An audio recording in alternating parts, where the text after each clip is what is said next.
Hey guys, Jamie with the Summer Rain channel. Welcome back. Today we're going to make a do-it-yourself lotion. So this lotion is made with only 6 ingredients. Technically, we could have got away with making it with only 5 if we were to leave the fragrance oil out, but I can't stand behind that. For me, I need my lotion to be scented. If you want to leave it out, you certainly can. I did put the full recipe on the video in the description box down below, and also a link to my blog where you can get a printable recipe if that's easier for you. And if you haven't done so already, be sure you hit that subscribe button down below. What we're going to do is make sure that we have our distilled water in a heat-safe container.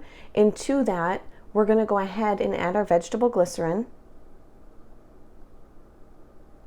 And then we're going to pop this on a double boiler. So you might be wondering, like, why do we need to heat the water phase when there's nothing that needs to be like melted or anything like that? So the simple answer to that is we need both the oil phase and the water phase to be roughly the same temperature. So when I first started making lotion, I think it was like my second or third time making it, I forgot to heat up the water. And I took the oil phase and I dump it into the cold water, and immediately it turns back to like that emulsified wax type consistency. There was never going to be an emulsion in that. So in order for us to be able to get these to create an emulsion and to mix together, we need to make sure that they're both heated to roughly the same temperature. So I just pop them on the double boiler at the same time, and it seems to work really well. They're roughly the same temperature, and you have no problems getting them to get together. And at the same time, we're going to grab another heat-safe container, and in that one, we're going to add our fractionated coconut oil and our emulsifying wax. And then we're going to go ahead and pop this on a separate double boiler until it's completely melted. So I wanted to talk just really briefly about the emulsifying wax and why we have to use it. So when we're making a lotion, basically what we're doing is we're taking water and we're taking oil and we're trying to get them to mix together. They ain't wanting to be mixed together. Their natural state is like, let's repel one another. I want nothing to do with you. So the emulsifying wax, basically what it does is it grabs a little bit of water, grabs a little bit of oil, holds it together. You do have to have an immersion blender in order to get a good emulsion. A hand mixer just isn't going to cut it, and they're not super expensive or anything like that. So if you're going to be making lotion, I strongly recommend investing in one. So I just pulled both of these off the double boiler. We have our water phase and our oil phase ingredients. And then what you're going to want to do is go ahead and grab yourself a mixing container. I chose this one because it has the pouring spout, so we can pour it into the container. And it's kind of a taller container, so it's going to be easier to mix in without making a big old mess.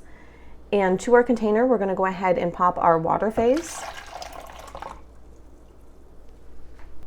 And we're going to go ahead and pop in our oil phase.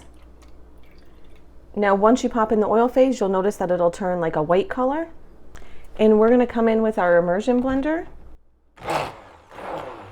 When you're first doing it, you're going to want to do little bursts. Don't just come in and hit it on full speed, because this will go everywhere on you.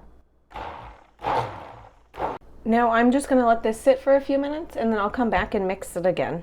I apologize. I know that when I'm mixing this, it's not a fun thing to watch. So basically, when you're coming in, like, I did my best to get the best angle that I can, but it's such a big immersion blender and I'm like on top of it with the camera, so it doesn't always look the best. But basically what you want to do is you want to, in small bursts, go ahead and mix up your lotion. So if you just come in there at full speed, it is going to fly out of the container. It's going to come right at you. So just small bursts until you're able to hold it a little bit longer.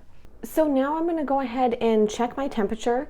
So for my preservative, I need to be below 120 degrees. And I'm at 105 degrees. Now, if you don't have a thermometer, what you can do, just let this cool to room temperature and you can still mix your preservative in there. You just want to make sure that it's not too warm, because it will make your preservative not work right. And I hate to do it, but I know it's going to be asked. Preservatives. You might be like, hey, do I actually need a preservative? Can I just pop it in the fridge and call that good?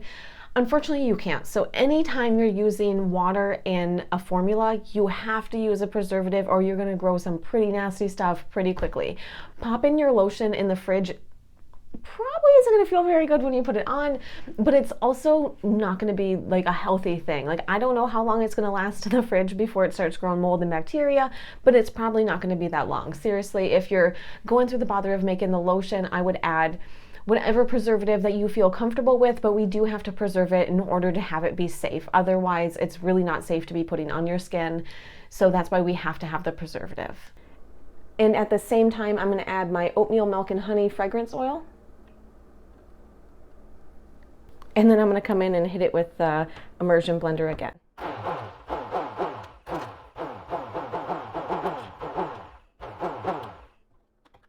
And I'm going to let this sit for like 10 or 15 minutes before I come back and mix it one last time and we bottle it. Now I'm going to come in one last time with the immersion blender and give it a good mix.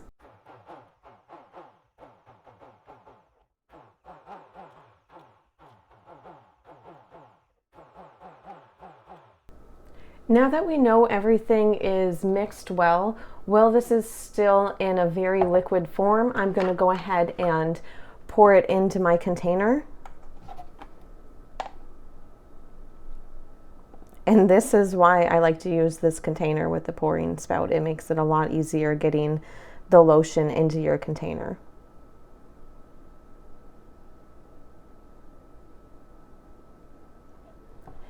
And then I'm not going to put the top on this just yet, because if you were to put the top on, you're going to wind up with some condensation in the lid. So I like to just let this like cool completely, just leave it sit here, and then once it's all the way cool, just put the top on. So I kind of wanted to show you the final consistency of our lotion. So I allowed this to finish cooling, and then I put the lid on, and as you can see, it did thicken up to be like a nice lotion consistency. I hope you enjoyed the video. I hope you enjoy making your own. Bye.